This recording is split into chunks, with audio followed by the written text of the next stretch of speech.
चलिए दोस्तों, एक ऐसी खबर बताने जा रही हूं जिस खबर को सुनकर सरकार तो गिरेगी ही, साथ में शाख भी गिर जाएगी। अब आप सोच रहे होंगे कि कौन सी वाली सरकार गिर रही है, तो चलिए आपको बता दूं कि बिहार में, जी हाँ, क्या बिहार में इस कांड के बाद जदयू और बीजेपी की सरकार गिरने वाली है। चुनाव से ठीक ऐन वक्त पहले क्या इन दोनों की सत्ता खत्म हो जाएगी? क्या नीतीश कुमार कोई दूसरा विकल्प ढूंढने की तैयारी में लगे हुए हैं? क्योंकि उनके जो सहयोगी दल है बीजेपी, जिनके साथ बिहार में सरकार नीतीश कुमार चला रहे हैं, उन पर बहुत बड़ा आफतों का पहाड़ टूट पड़ा है दोस्तों। और शायद अमित शाह भी ना बचा पाए। अमित शाह की भी चाणक्य नीति फेल हो जाएगी, क्योंकि अमित शाह जो कानून लेकर आए थे, अगर उस कानून को दिखा दूं और बता दूं दोस्तों, तो उस हवाले में सीधे तौर पर जेल और जेल के बाद मंत्री पद से छुट्टी, टाटा बाय बाय। दोस्तों, बिहार में इस वक्त राजनीति घमासान चल रहा है। ऐसा घमासान दोस्तों चल रहा है जिसको लेकर एक ऐसी पार्टी ने इतना बड़ा खुलासा कर दिया है, इतना बड़ा खुलासा कर दिया है कि उस खुलासे का जवाब सम्राट चौधरी, जो बिहार के डिप्टी सीएम हैं, उनको देना चाहिए। उन पर लगाए गए आरोपों का जवाब उनको जनता के सामने आकर बताना चाहिए। खैर, बिहार तो बिहार है भैया। बिहार में राजनीति कोई भी किसी भी प्रकार से करने को उतारू रहता है, लेकिन अब जनता जागरूक हो चुकी है। जनता इस कदर जागरूक हो चुकी है कि वो अगला पिछला सारा हिसाब लेना जानती है। तभी तो रैलियों से लेकर सभाओं तक और सभाओं से लेकर जनता के द्वार पर नेता मंत्रियों का पहुंचना और पहुंचकर उल्टे पैर भागना, ये सब कुछ आपको लगातार हम दिखा रहे हैं, बता रहे हैं। लेकिन इसी बीच दोस्तों, सम्राट चौधरी पर एक ऐसा संगीन आरोप प्रशांत किशोर, जो जन स्वराज पार्टी के प्रमुख है, मुखिया है, उनके जरिए लगा दिया गया है। और उन्होंने जो सबूत, जो ढड्डर पेश किया है, उस सबूत और उस ढड्डर को देखेंगे, सुनेंगे, तो आप कहेंगे कि भैया ये चल क्या रहा है, क्या कर दिया पीके ने ऐसे सबूत लाकर रख दिए हैं दोस्तों, जहां पर फर्जी बाड़ा करने के आरोप में, मामले में 2.5 साल की जेल है।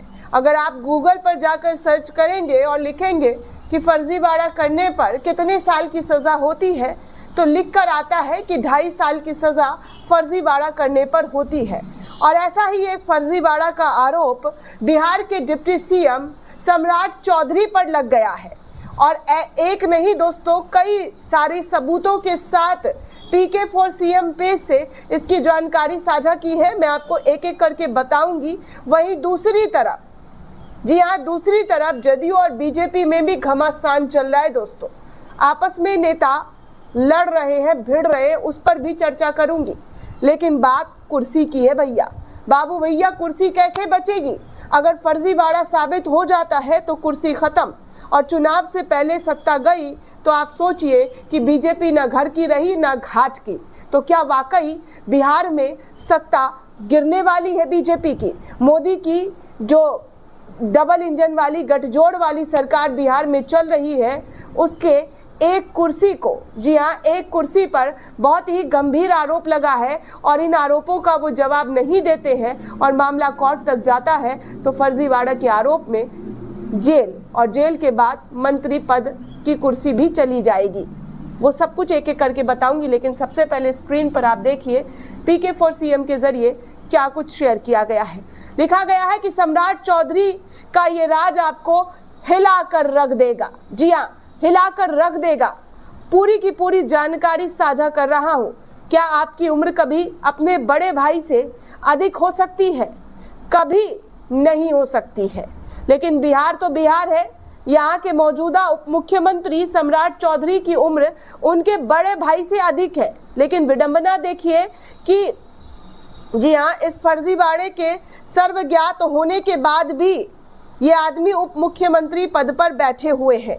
पर ये तो माननीय उप मुख्यमंत्री जी के फर्जीवाड़ा का लिस्ट का एक छोटा सा नमूना है। आज हम देखेंगे कि कैसे इस आदमी ने अपने मंत्री पिता के रसूख और पैसे के दम पर बड़े बड़े फर्जीवाड़े को अंजाम दिया है। पहला फर्जीवाड़ा तो उन पर यह लग रहा है दोस्तों, आरोप लग रहा है कि वो अपने बड़े भाई से भी बड़े उम्र के हैं। इस तरीके का कागजात जो है शेयर करते हुए साझा किया गया है कि सम्राट चौधरी जो है अपने बड़े भाई से भी बड़े उम्र के हैं। मतलब विश्वास नहीं होता है कि कोई अपने बड़े भाई से बड़ा कैसे हो सकता है, लेकिन सम्राट चौधरी पर ऐसे आरोप लग रहे हैं। और ये भी कहा जा रहा है कि रसूख होने की वजह से कैसे कैसे फर्जीवाड़ा सम्राट चौधरी के जरिए किए गए हैं।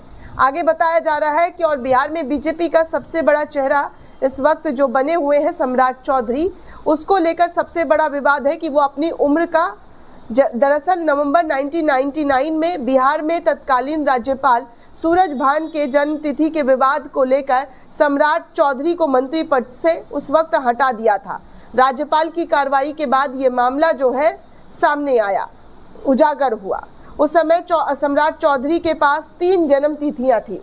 जन्म प्रमाण पत्र में 34 वर्ष, मतदाता सूची में 32 साल और 1995 के एक हलफनामा में उन्होंने अपनी उम्र 15 साल बताई थी।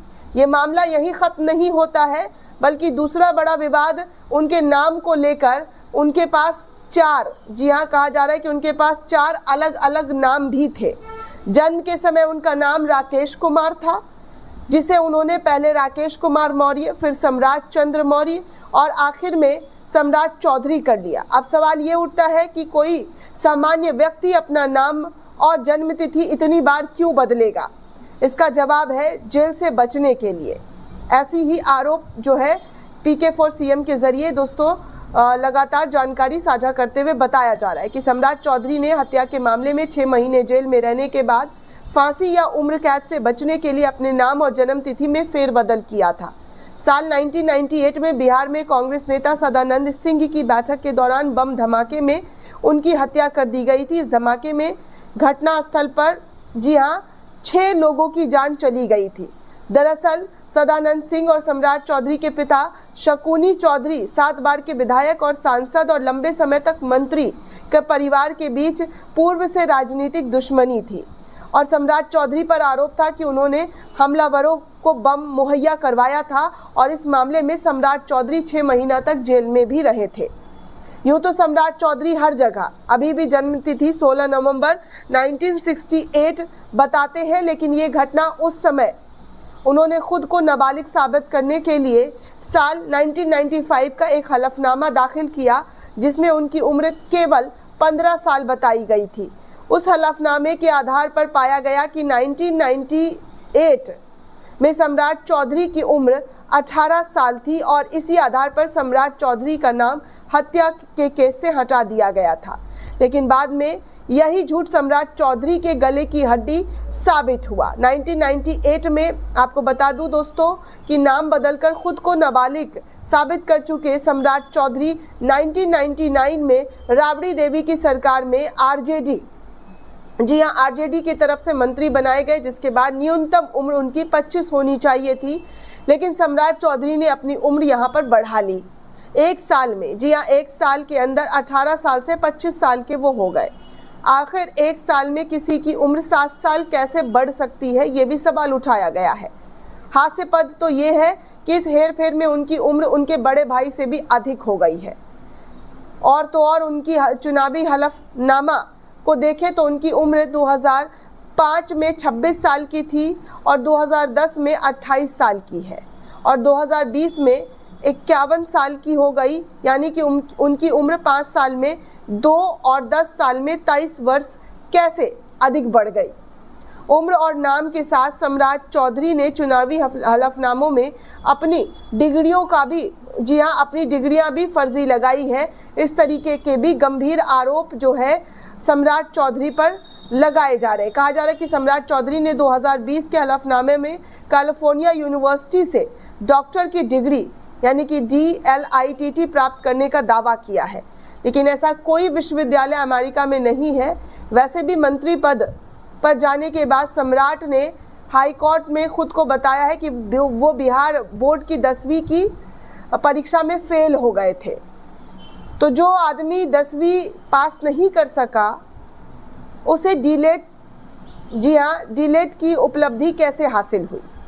हत्या के आरोप में जेल जाने वाले, जमानत से बचने के लिए जन्मतिथि और नाम बदलने वाली झूठी डिग्री लगाकर मंत्री बनने वाले, पटना की सड़कों पर लड़कियां छेड़ने वाले, ये 7वीं फेल सम्राट चौधरी, जी हाँ, सम्राट चौधरी जैसे नेता बिहार के अभिशाप बन चुके हैं और बिहार देश के अलग अलग राज्यों की तरफ तरक्की करना चाहते हैं। ऐसे फर्जीवाड़ा नेताओं को हटाना होगा। बिहार को चाहिए ऐसे नेता जो सिर्फ अपने पद के लिए नहीं बल्कि शिक्षा, रोजगार और पलायन जैसी समस्याओं के लिए काम कर सके। इस तरीके की बातें जो है इस पेज के ज़रिए टाइम टू टाइम पूरा, जी हाँ, पूरा पेज वेज और जो कागज़ वागज़ है सब शेयर करते हुए जानकारी साझा की गई है। अब दोस्तों मैं आती हूँ अमित शाह के उस बयान पर। जी हाँ, अमित शाह ने अभी इस मानसून सत्र में एक कानून पास कराने की कोशिश की थी जिसका विपक्ष ने काफ़ी विरोध किया था कि जेल में 30 दिन रहने पर पीएम सीएम को पद छोड़ना वाला बिल जो है वो मैं लेकर आ रहा हूँ। चाहे वो उस पर मंत्री हो, कोई भी नेता वेता हो बड़ा, वो अगर जेल जाता है 30 दिन तक तो उसको अपना पद छोड़ देना पड़ेगा। तो क्या ये सारी चीज़ें जो आरोप लग रहा है वो बीजेपी के इन नेता पर एप्लीकेबल होगा? क्या शुरुआत घर से किया जाएगा? क्योंकि जिस तरीके की बातें जो सम्राट चौधरी को लेकर कही गई है उससे तो बहुत बड़ा संगीन गंभीर आरोप लग रहा है दोस्तों, और इन आरोपों का जांच होना चाहिए। साल दर साल उम्र बढ़ गया और डिग्री पर डिग्री चेंज हो गया, तो आखिर ऐसा कैसे पॉसिबल है? इन तमाम चीज़ों का जवाब देना चाहिए, कार्रवाई होनी चाहिए। और कार्रवाई होती है दोस्तों तो आप सोचिए कि सम्राट चौधरी की कुर्सी कहाँ तक बचेगी। दोस्तों, सम्राट चौधरी की डिग्री फर्जी है। जदयू प्रवक्ता ने 72 घंटे में जवाब तक मांग लिया है। अब आप सोचिए कि जदयू प्रवक्ता ने आज से 2 साल पहले, जी हाँ, सम्राट चौधरी के डिग्री को लेकर जवाब मांगा था। अब ये सब कुछ ठंडे बस्ते में चला गया है, लेकिन मानिए दोस्तों ठंडे बस्ते में नहीं गया है। एक बार फिर से जो बीजेपी और जदयू के बीच का कलह है वो साफ तौर पर दिखाई दिया जा रहा है। दरअसल दोस्तों, कार्यकर्ता सम्मेलन बिहार के अंदर बीजेपी और जदयू के जरिए बुलाया गया और जिसके बाद दोनों आमने सामने आ गए और इस कदर आमने सामने आ गए कि दोनों एक दूसरे से भिड़ गए हैं। ऐसी खबरें दिखाई नहीं जाती है, लेकिन आपको वो तमाम खबरें इस वक्त दिखा रही हूँ, बता रही हूँ जो बिहार में हो रहा है। दरभंगा जिले के अलीनगर विधानसभा क्षेत्र में आयोजित एनडीए कार्यकर्ता सम्मेलन में जदयू और बीजेपी के कार्यकर्ताओं के बीच तीखी झड़प हुई है। कार्यक्रम के दौरान अचानक से माहौल गर्म हो गया और जदयू कार्यकर्ता ने बीजेपी के जिला अध्यक्ष विनय पासवान पर उन्हें अनदेखा करने का आरोप लगाया। नाराज जदयू कार्यकर्ता ने मंच पर ही विरोध करना शुरू कर दिया और नारेबाजी भी करनी शुरू कर दी। इसके कुछ देर बाद अफरा तफरी का माहौल बन गया। हालांकि बाद में स्थिति को नियंत्रण किया गया और कार्यक्रम में मौजूद नेताओं ने सम्मेलन को संबोधित किया। लेकिन देखिए, कभी नरम कभी गरम, कभी गरम कभी नरम जैसी स्थिति जदयू और बीजेपी में हो रही है।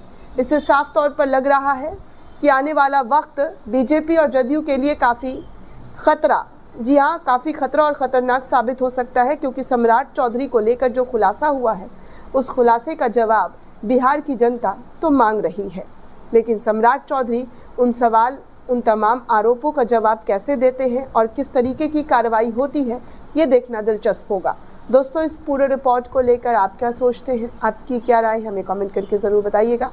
साथ ही साथ चैनल को ज़्यादा से ज़्यादा लाइक, शेयर और सब्सक्राइब करना बिल्कुल भी ना भूलें। शुक्रिया दोस्तों।